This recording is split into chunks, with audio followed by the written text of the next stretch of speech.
ये chemical kinetics के zero order reaction, chemical kinetics के ज़ीरो ऑर्डर रिएक्शन, और साथ साथ हम डिस्कस करेंगे integrated law. Clear? Integrated law.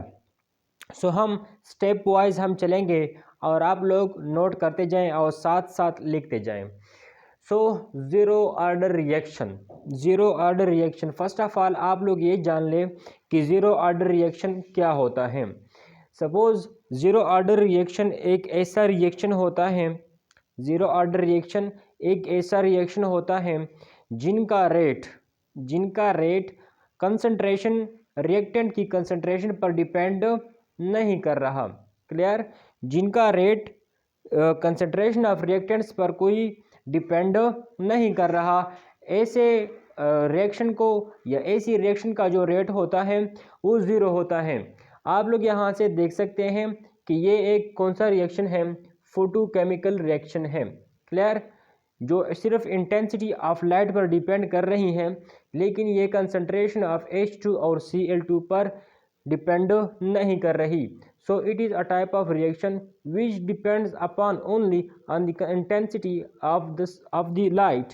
Clear? And doesn't depend upon the concentration of H2 and Cl2। So first of all you should know कि ऐसे reactions जो simple concentration पर डिपेंड नहीं कर रही, क्लियर, किसी और फैक्टर, टेम्परेचर या लाइट, किसी और फैक्ट पर मतलब वो डिपेंड कर रही होती हैं, उसको हम ज़ीरो ऑर्डर रिएक्शन कहते हैं। Number one. सेकंड, देखें ज़ीरो ऑर्डर रिएक्शन कुछ यूँ रिएक्शन होते हैं, आप यहाँ ग्राफ से कंफर्म कर सकते हैं। देखें ये ग्राफ है, मैं आप ज़ीरो ऑर्डर के लिए एक ग्राफ शो करना चाहता हूँ। ज़ीरो ऑर्डर रिएक्शन का जो रेट होता है, ज़ीरो ऑर्डर रिएक्शन का जो रेट होता है, क्लियर, क्या होता है जो rate of reaction, clear, velocity of reaction. Zero order reaction की जो वेलोसिटी ऑफ रिएक्शन होती है, जो स्पीड ऑफ रिएक्शन होती है, जो change in concentration with passage of time होती है, और change in concentration of product with the passage of time होती है, वो किस चीज़ पर डिपेंड कर रही है। देखिए rate of reaction of zero order doesn't depend upon time. Clear? The rate of reaction does not change with the passage of time. ये जो रेट ऑफ रिएक्शन होता है ये चूँकि कंसंट्रेशन पर डिपेंड नहीं कर रहा। देखें सपोज ये ए है, बी में सी में कन्वर्ट हो रही हैं, कुछ प्रोडक्ट में कन्वर्ट हो रही हैं। सो इसके लिए जो रेट ऑफ रिएक्शन होगा उसके लिए हम कुछ यूँ लिख सकते हैं। देखें कि क्लियर, इसका मतलब यही है कि इसका जो रेट है, चूँकि ज़ीरो ऑर्डर रिएक्शन है, इनकी जो रेट ऑफ रिएक्शन है, वेलोसिटी ऑफ रिएक्शन है, it does not depend upon the concentration of A, so we can write such phenomena as. Clear? Zero का क्या मतलब है कि इसकी जो रेट है, इस रिएक्शन की जो रेट है वो इसकी कंसंट्रेशन पर डिपेंड नहीं कर रही। क्लियर? सो इसका मतलब ये है कि इस ग्राफ से आप कंफर्म कर सकते हैं कि टाइम गुजरता जा रहा है। क्लियर? तो जनरल कॉन्सेप्ट के मुताबिक हम सोचते हैं कि जो टाइम गुजरता जाता है उनकी कंसंट्रेशन में कमी आ रही होगी। लेकिन वैसे ये रिएक्शन जो ए से सी में कन्वर्ट हो रहा है, ये चूँकि कंसंट्रेशन पर डिपेंड नहीं कर रही। अब अगर कंसंट्रेशन बढ़ती है या घटती है, इंक्रीज़ होती है या फिर डिक्रीज़ होती है, कंसंट्रेशन ऑफ ए इंक्रीज़ हो जाए या फिर डिक्रीज़ हो जाए, रेट वैसे के वैसे रहेगा। इसका मतलब ये है with the passage of time the rate of reaction of zero order does not change. For MCQs, for zero order reaction with the passage of time the rate of reaction does not change. You can confirm it here. यहाँ देख लें, यहाँ आप देख सकते हैं कि ये जो कंसंट्रेशन है, देखें हम सोचते हैं कि with the passage of time ये कंसंट्रेशन कम होती जाएगी। क्लियर? लेकिन वैसे ज़ीरो ऑर्डर रिएक्शन कंसंट्रेशन पर डिपेंड नहीं कर रही। सो टाइम के साथ साथ ये कंसंट्रेशन कम होती जाती है, लेकिन रेट पर कोई असर नहीं होता। ये दो ग्राफ आप मतलब उनको अच्छी तरह से समझकर इस तरह के क्वेश्चन पेपर में आ सकते हैं। एग्जामिनर एक ग्राफ देकर एक सिंपल सा ग्राफ देकर आपसे पूछ सकते हैं कि what type of order of the reaction can confirm it. Clear. So ये ग्राफ किस ऑर्डर के लिए है। सो आप यहाँ पर देख सकते हैं कि टाइम स्पेंड हो रहा है, टाइम ख़त्म हो रहा है, पास हो रहा है। क्लियर। देखिए यहाँ पर t 0 है, यहाँ पर t कुछ वैल्यू रखती है। क्लियर। t के बराबर है 10 सेकेंड बाद, 30 सेकेंड बाद, लेकिन जो रेट ऑफ रिएक्शन होता है वो चेंज नहीं होता। क्लियर। कंसंट्रेशन कम हो जाए या बढ़ जाए, रेट ऑफ रिएक्शन वही रहेगा। कंसंट्रेशन कम हो जाए या बढ़ जाए, रेट वही रहेगा। क्लियर। सो आप इसे ग्राफ से कंफर्म कर सकते हैं। क्लियर। सो अगेन ये दो ग्राफ नोट डाउन कर लें और साथ साथ आप ये भी लिख लें कि ये क्या है, फोटोकेमिकल रिएक्शन है, क्या करता है, कंसंट्रेशन पर डिपेंड नहीं कर रहा। क्लियर। सो मैं इसे मिटाता हूँ, आगे चलता हूँ। क्लियर। सो जिस तरह आप लोगों ने कंफर्म किया कि zero order reaction doesn't depend upon the concentration of the reactants. So हम एक ज़ीरो ऑर्डर के लिए क्या इस तरह लिख सकते हैं, मैं इस तरह लिख सकता हूँ रेट लॉ, या रेट ऑफ रिएक्शन इस तरह भी लिख सकता हूँ। दोनों टर्म सही हैं। क्लियर। सो थोड़ा हम आगे स्टेप लेते हैं। ये तो सिंपल रेट फॉर्म है, रेट लॉ है। मैं चाहता हूँ कि हम इसे इंटीग्रेटेड रेट लॉ की फॉर्म में लिख लें। किस फॉर्म में? इंटीग्रेटेड रेट फॉर्म में। तो क्या इसकी जब लेफ़्ट साइड बराबर है तो क्या राइट साइड बराबर हो सकती है? जी, उसकी राइट साइड भी बराबर है। तो मैं इसे क्या इस तरह लिख सकता हूँ, d t divide by d t no d A, यहाँ पर चेंज इन कंसंट्रेशन है, change in concentration of A with respect to time. Clear. Change in concentration of A, clear, with respect to time. Clear. Change in concentration of A with respect to time is equal to K A। तो आप लोग जानते हैं जिस चीज़ पर इस तरह की ज़ीरो आ जाएगी वो 1 के बराबर होता है। क्लियर।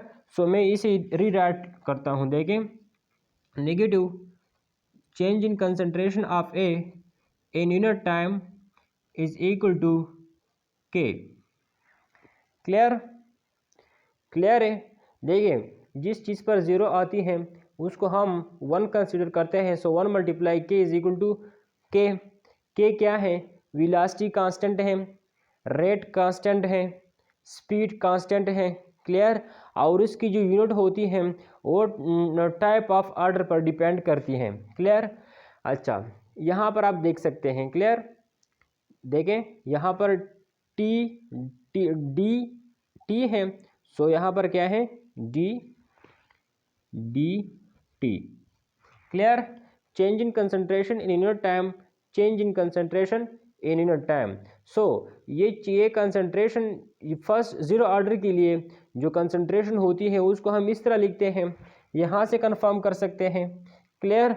सो जब हम इस तरह लिखते हैं तो ये तो 1 के बराबर है, 1 मल्टीप्लाई के इज इक्वल टू के। यहाँ तक क्लियर है? अच्छा, सो हमारा मकसद क्या है? Integrated rate law. क्या है? Integrated rate law. So integrated rate law के लिए हम क्या करेंगे? सो फर्स्ट ऑफ ऑल हम क्या करते हैं, देखें, change in concentration of A is equal to, इसको उधर ले जाते हैं, के डी टी, इस तरह लिखते हैं। क्लियर। अच्छा, अगेन दोनों साइड्स को नेगेटिव से मल्टीप्लाई करते हैं।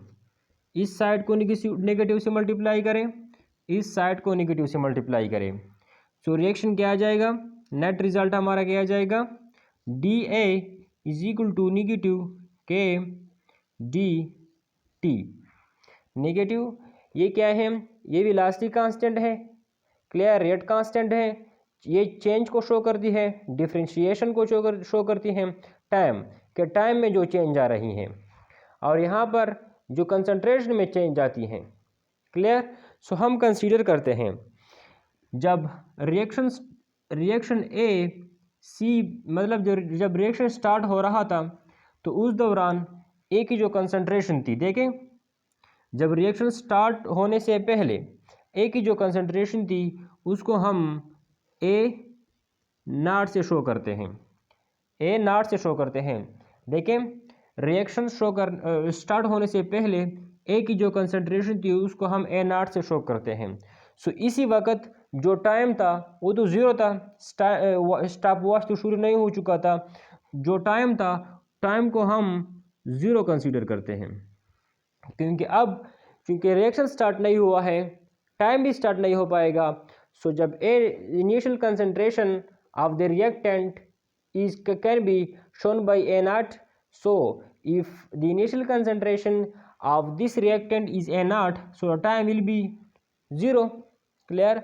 So जब एक ही with the passage of time जब कंसंट्रेशन घटती है, रेट रिएक्शन शुरू हो जाता है तो ये जो कंसंट्रेशन होती है ये AT हो जाती है, कम हो जाती हैं, लेकिन पता नहीं कि कितना कम हो जाता है, AT तक पहुंच जाती हैं। क्लियर। सो इस जब ए की कंसंट्रेशन ए नॉट से ET तक पहुंच जाती है तो इस दौरान कुछ टाइम खर्च हो जाता है। उस टाइम को हम क्या कहते हैं, उसको हम क्या कहते हैं, TT कहते हैं। क्लियर। इसकी मैग्नीट्यूड का हमें पता नहीं। फिर से देख लें, जब रिएक्शन स्टार्ट नहीं था तो इस दौरान रिएक्टेंट्स की जो कंसंट्रेशन थी उसको हम ए नॉट से शो करते हैं। इस दौरान जो टाइम होता है उसको हम T0 से काउंट करते हैं। लेकिन जब रिएक्शन स्टार्ट हो जाता है तो उसको हम AT से शो करते हैं। क्लियर कि अब कुछ टाइम स्पेंड हुआ, लेकिन इस दौरान जो टाइम स्पेंड हुआ, जो देखें यहाँ पर जो इनिशियल कंसंट्रेशन थी, with the passage of time concentration A not से AT बन गई। क्लियर। लेकिन जो टाइम गुजरा उसको हम T से शो करते हैं। क्लियर। अच्छा, सो मैं क्या करता हूँ, हमारा मकसद चूँकि इंटीग्रेटेड रेट ला है, सो मैं बोथ साइड इंटीग्रेशन लेना चाहता हूँ। देखिए इस साइड पर इंटीग्रेशन, इस साइड पर इंटीग्रेशन। क्लियर। इंटीग्रेट मीन्स छोटे छोटे टुकड़े करना। क्लियर। सो देखें, और क्या इंटीग्रेशन करते हैं, किस चीज़ की, कंसंट्रेशन की इंटीग्रेशन करते हैं। क्लियर। रेट तो वैसे ही कांस्टेंट रहता है, हम लोगों ने कंफर्म किया। ये ए क्या है, कंसंट्रेशन है। अच्छा, सो आगे चलते हैं। देखिए यहाँ से फिर से देख लें, इसी फॉर्म में जब हमने ये फॉर्म हासिल किया, देखिए मैं फिर से लिखता हूँ इसको, d A is equal to k d t, ये फॉर्म है। ये असल में क्या है, चेंज इन कंसंट्रेशन। डी क्या शो करती है, चेंज। ए क्या शो करती है, concentration, concentration of this reactant. K क्या शो करती है, velocity constant, change in time. Clear. So हम पहले ही से कंसीडर कर चुके हैं कि देखें जब रिएक्शन स्टार्ट नहीं होता तो उस दौरान रिएक्टेंट्स की जो कंसंट्रेशन थी तो हम उसको ए नॉट से शो करते हैं, और जब कुछ टाइम गुजरने के बाद जो कंसंट्रेशन हो जाती है उसको हम AT से शो करते हैं। जब रिएक्शन स्टार्ट नहीं हुआ था उस दौरान टाइम को हम 0 शो करते हैं। जब रिएक्शन किसी हद तक चला जाता है तो उस दौरान हम T को TT से शो करते हैं। क्लियर जी। सो हम आगे चलते हैं। देखें हम इंटीग्रेशन अप्लाई करते हैं, इंटीग्रेशन अप्लाई करते हैं। देखें हम अब क्या करते हैं, इंटीग्रेट करते हैं, छोटे छोटे टुकड़े बना लेते हैं। किस चीज़ की, यहाँ पर कंसंट्रेशन की और यहाँ पर टाइम की। कंसंट्रेशन की ड्यूरेशन, जो कंसंट्रेशन का ड्यूरेशन है वो कहाँ से कहाँ तक है। देखें कंसंट्रेशन पहले ए नॉट थी, पहले ए नॉट थी, अब क्या हो गई, AT हो गई। क्लियर। अब AT हो गई। टाइम पहले 0 था, अब क्या हो गई, T हो गई। क्लियर। लेकिन ये कांस्टेंट है, इसको मैं बाहर निकालता हूँ। A naught AT is equal to DA which is equal to -K 0 to T d T. Clear? अच्छा, तो अगेन इस पर अप्लाई करें, d A naught to A t which is equal to negative d t t zero to t. Clear? अच्छा, again देख लें, again देखिए मैं यहाँ पर लिखता हूँ, आप इसे नोट डाउन कर लें। क्लियर? सो देखिए इसको मैं क्या इस तरह लिख सकता हूँ, ये चेंज को शो करती है, तो change in concentration of A क्या मैं इस तरह लिख सकता हूँ, A t minus A naught which is equal to, minus k को मैं इस तरह लिखता हूँ, minus k change in time d t minus d naught d zero. Clear? देखें टी माइनस ज़ीरो। क्लियर? जिस तरह चेंज इन कंसंट्रेशन क्या है, A t minus A naught, इसी तरह change in time t minus zero A t minus A naught t minus zero. तो इस तरह यहाँ पर हम लिखेंगे t minus zero. Clear? So यहाँ पर क्या जाएगा, A t minus A naught which is equal to minus k t. Clear? अच्छा, अगेन इक्वेशन कुछ यूँ बन जाएगा, concentration after time t, concentration A t when time passed from t zero to t. Clear? ये वो concentration है जो time गुजरने के बाद हमें हासिल हो रहा है। क्लियर? इज इक्वल टू क्या जाएगा, minus k t plus A naught. Clear? So इसे हम कहते हैं integrated rate law of zero order reaction.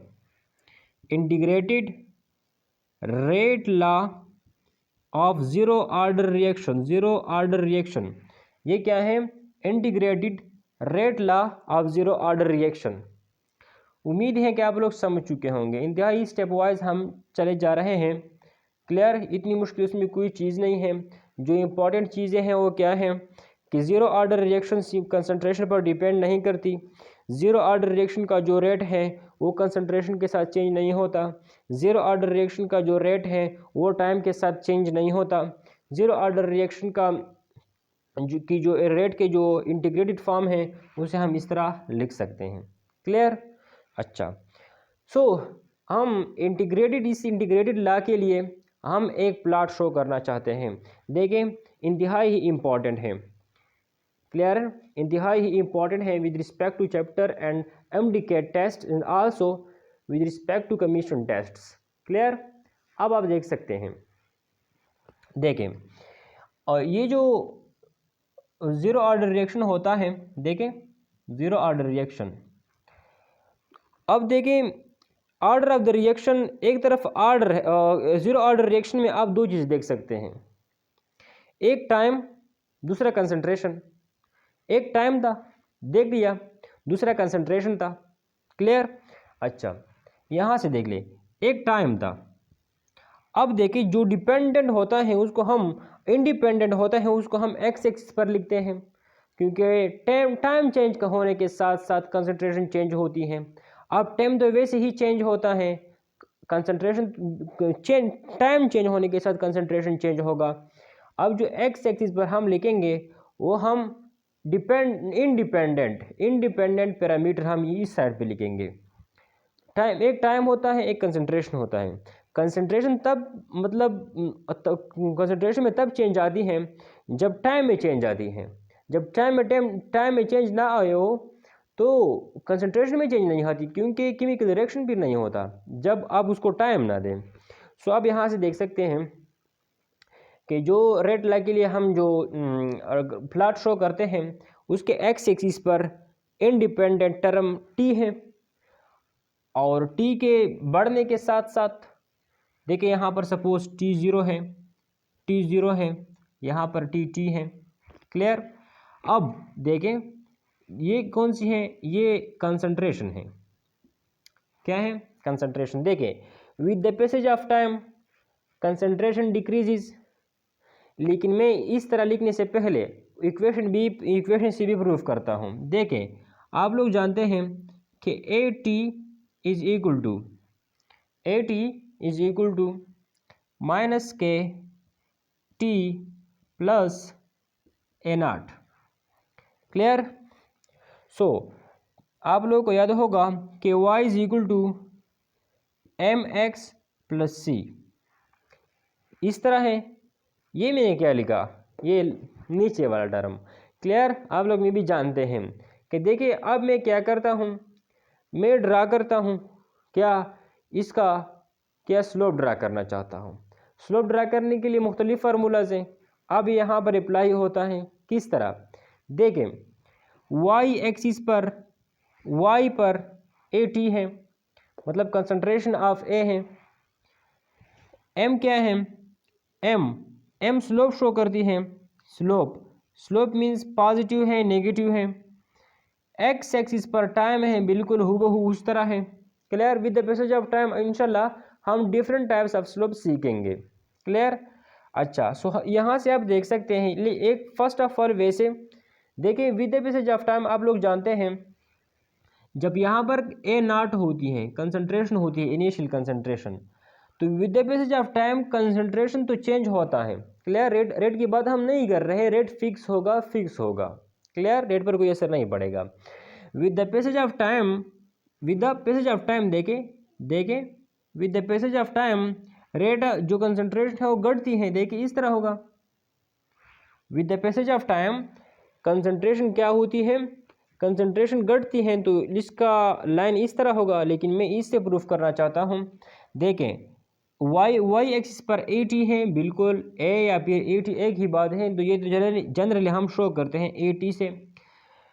Minus के या m ये स्लोप को शो करती हैं। स्लोप कौन सा होगा, नेगेटिव होगा। नेगेटिव स्लोप इस तरह होता है, नीचे जाता है, घटता है। क्लियर। अच्छा, क्या है, नेगेटिव स्लोप है। और t क्या है, t असल में आप लोग देखते हैं कि x एक्सिस पर है, बिल्कुल। सो इसका स्लोप इस तरह होगा। देखें with the passage of time concentration decreases and until the reaction stopped। देखिए इसको ना देखें, पहले इसे देखें कि देखिए जब कंसंट्रेशन ए नॉट थी तो with the passage of time concentration decrease होती है, टाइम इस तरह बढ़ता जाता है। क्लियर। देखें टाइम को सपोज मैं इस तरह लिखता हूँ 1 second, 2 second, 3 second, 4 second, 5 second, 6 second, 7 second, 8 second, या 1 2 3 4 5 6 7 इस तरह आवर्स। क्लियर। तो जब यहाँ पर कंसंट्रेशन क्लियर, यहाँ पर सपोज कंसंट्रेशन कुछ यूँ है कि 8 7 6 5 4 3 2 1। क्लियर। कुछ इस तरह। अब देखिए कंसंट्रेशन कम हो रही है, टाइम बढ़ रहा है। With the passage of time जब टाइम बढ़ता है कंसंट्रेशन कम होती है अनटिल रिएक्शन स्टॉप हो जाता है। क्लियर। टाइम रिएक्शन स्टॉप हो जाता है। क्लियर। सो आप यहाँ से भी कंफर्म कर सकते हैं। देखें यहाँ से देखें with the passage of time initial concentration की तो वैल्यू फिक्स है, लेकिन जो टाइम के बाद प्रोडक्ट की जो मतलब जो इसकी कंसंट्रेशन में कमी आती है। क्लियर। और आखिरकार क्या हो जाता है, रिएक्शन क्या हो जाता है, वो स्टॉप हो जाता है। सो उम्मीद है कि आप लोग समझ चुके होंगे। अगर आप चाहते हैं कि हमें इस तरह की और भी वीडियोज़ मिले इम्पोर्टेंट, तो आप इस तरह कर लें कि इस चैनल को सब्सक्राइब कर लें और ऑल नोटिफिकेशन बेल पर भी क्लिक कर लें, ताकि आप लोगों को मिल सके इस तरह की स्टैंडर्ड और यूनिक लेक्चर्स। सो वस्सलाम।